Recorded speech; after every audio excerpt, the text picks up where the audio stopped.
Hello, friends. My name is Oyi. I am a priest in the Church of England. So I want to give my perspective on the recent tweet by the President of the United States of America, Donald Trump, about the genocide, massacre of Christians in Nigeria. Now, a lot of people have said a lot of things, and mine is probably one of 1,000 voices. The question remains, are Christians in Nigeria persecuted because of their faith? Are Christians in the north of Nigeria persecuted in certain parts of the north because of their faith? I think if we are to be honest with ourselves, the answer to that remains yes.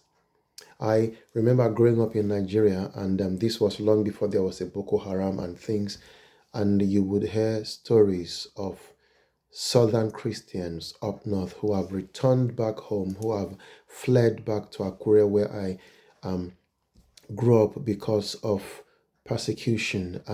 People would say, oh, it's because they are southerners, but why was this only happening to southern Christians? There were also southern Muslims who lived in certain parts of the north.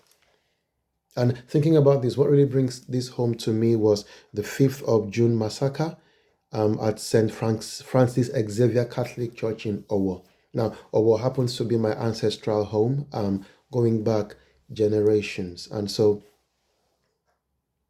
Owo is a town in Ondo State. It is not a Muslim majority town. It is a Christian majority town in the south of Nigeria, far away from Boko Haram and things. But then shortly as Mass was about to come to an end on that day, you had people who have been purported to be Fulani herdsmen, and the federal government said they are members of the Islamic State West African province.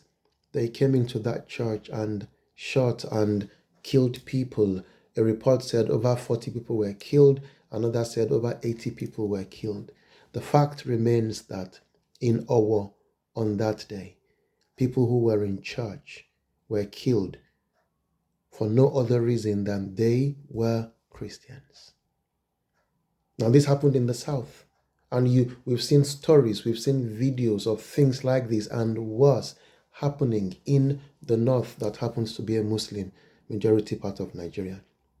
Perhaps saying this might put me into trouble with certain people in the authority, but the truth is, anecdotally, what we see in Nigeria is like a systematic purging of Christians in the north, and where certain elements of the Fulani herdsmen are allowed to roam free. Indeed, the Constitution of Nigeria allows for every Nigerian to live anywhere in the country. But the question is, why must some people be afraid because of their faith? And that continues to happen to Christians. I cannot in all fairness dress like this as a priest and walk on the streets of certain parts of northern Nigeria, because I know doing that would be me putting myself at risk. So whilst we do not want America to go in with guns a-blazing, because we know what that means, we only have to look at what happened in Libya and Iran and other places where America went into for several reasons that they went into with their military might. The fact remains that the situation in Nigeria is critical, and the government as it is does not seem to be doing anything about this.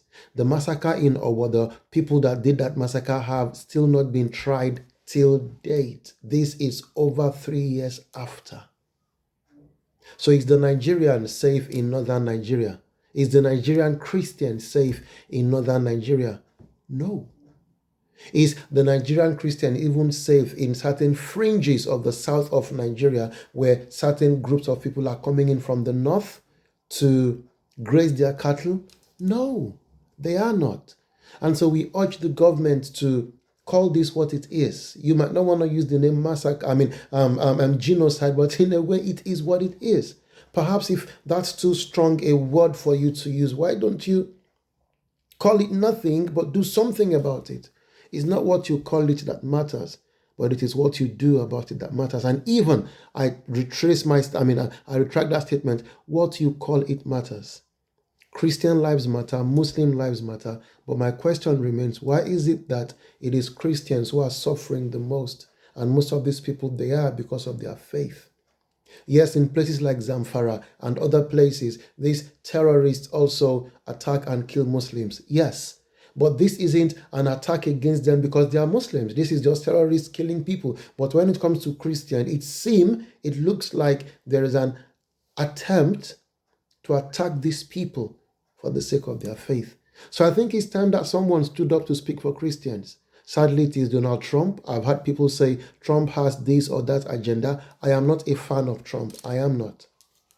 But perhaps this will get the Nigerian government to look into this and do the right thing and do all in their power to stop terrorism in the land, protect lives, do what they were voted, well, or do what they promised to do when they took their oath of office, to protect the lives of every Nigerian. If we did that, if at a minimum we protect the lives of every Nigerian, whether they are Christians or Muslims or people who practice the various forms of the African traditional religion, then we won't be where we are today. But I urge my people to take Donald Trump seriously. May God bless the Federal Republic of Nigeria. May God keep us safe. Amen.